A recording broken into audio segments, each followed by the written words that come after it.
안녕하세요. 남아주기로 9월 10일 큐티 가이드입니다. 오늘 함께 보실 말씀은 사도행 28장 23절에 31절의 말씀입니다. 바울이 증언하는 복음에 대해서 믿는 사람이 있었고 믿지 않는 사람이 있었습니다. 바울이 전한 복음에 대한 의심을 하는 사람이 있었고 받아들이는 사람이 있었습니다.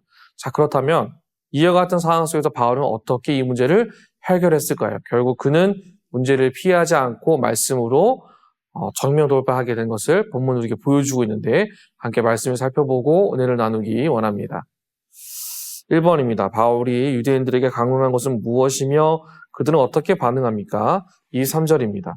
그들이 날짜를 정하고 그가 유숙하는 집에 많이 오니 바울이 아침부터 저녁까지 강론하여 하나님의 나라를 증언하고 모세의 율법과 선지자의 말을 가지고 예수에 대하여 권하더라.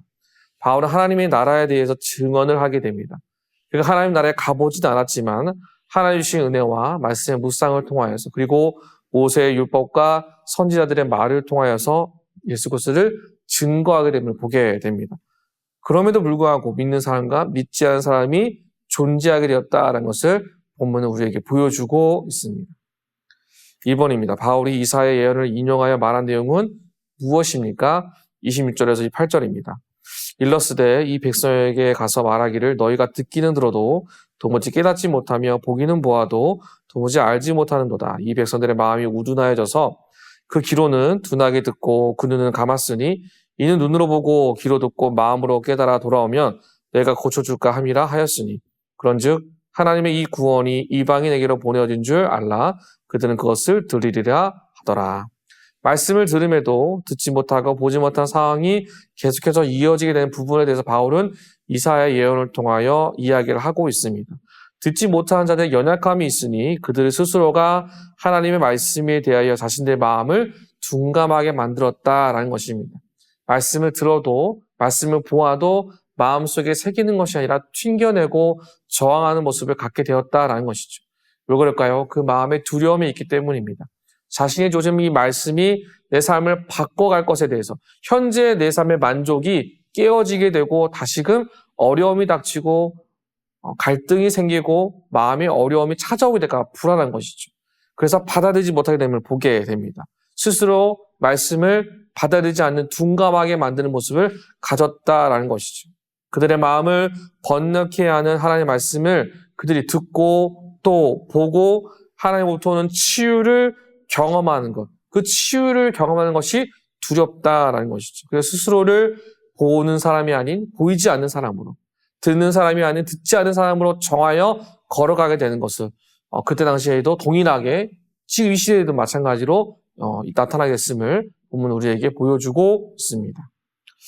3번입니다. 바울이 로마에 머무는 동안 행한 일은 무엇입니까? 30절에서 31절입니다. 바울이 온 이태를 자기 셋집에 머물면서 자기에게 오는 사람을 다 영접하고 하나님의 나라를 전파하며 주 예수 그리스도에게 관한 모든 것을 담대히 거침없이 가르치더라. 바울은 자신의 집에 많은 사람들을 영접하고 초대하여서 하나님의 나라를 이야기합니다.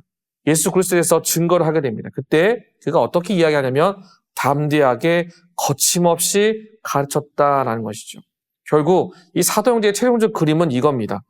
모든 사람들이 하나님의 말씀에 담대하게 거침없이 나아가는 것. 바울은 이 일에 열심을 다하게 되고 끝까지 동일한 메시지를 증거하게 된다는 것을 본문 우리에게 강력하게 선포하고 있음을 보게 됩니다. 결국 하나님께서 바울의 선포를 지지하고 계시고 바울을 사용하셔서 사람이 복음의 진보와 궁극적 승리를 하나님의 주신 말씀을 통해 이뤄낼 수 있다는 것, 그리고 세상은 그것을 막을 수 없다라는 것을 바울의 사역의 현장을 통하여서 오늘 우리에게 주어진 이 말씀을 통해서 분명하게 보여주고 있음을 보게 됩니다. 4번입니다. 바울이 복음을 믿지 않은 유대인들의 반응에 실망하지 않고 이방인에게 복음을 전한 이유가 무엇인지 묵상해 봅시다. 진실이 무엇이든지 간에 바울은 자신이 전한 복음에 대해서 담대하게 나아갔습니다. 듣지 않은 유대인들이 있을지라도 그가 실망하지 않고 나아간 이유는 복음을 듣고 찾아 헤매며 걸어가는 자들이 있었기 때문입니다. 그렇기 때문에 바울은 자신의 삶이 어떠하든지 복음을 증거하는 일에 열매가 없을지라도 결과가 어떠하든지 그것에 얽매이지 않았다는 것이죠. 즉 자신의 인생과 자신의 삶은 복음에 비해서 부차적인 것이다라는 거예요. 자신이 가진 복음의 고백을 계속해서 이어감으로 인하여 하나님께서 주실 귀한 열매가 있으니 그 열매를 붙잡고 걸어가는 것, 그러나 그 열매를 기대하지 않는 것, 자신이 해야 할 목적과 방향은 전하고 담대히 증거하는 것에 있다라는 것을 바로 우리에게 보여주고 있습니다. 오늘 이 아침에도 우리에게 동일하게 이 말씀은 우리의 삶을 조명하게 됩니다. 우리도 우리의 삶의 현장에서 내게 주어진 말씀을 지켜 행하기를 열심을 다하는 것, 결과가 어떠하든지 실망하지 않고 주님과 함께 날마다 나아가는 것, 그때 하나님께서 우리의 삶 가운데 선한 일을 행하실 줄로 믿습니다. 오늘도 그 주님과 함께 날마다 동행하며 걸어가는 저와 여러분 모두가 되시기를 주님의 이름으로 축복합니다.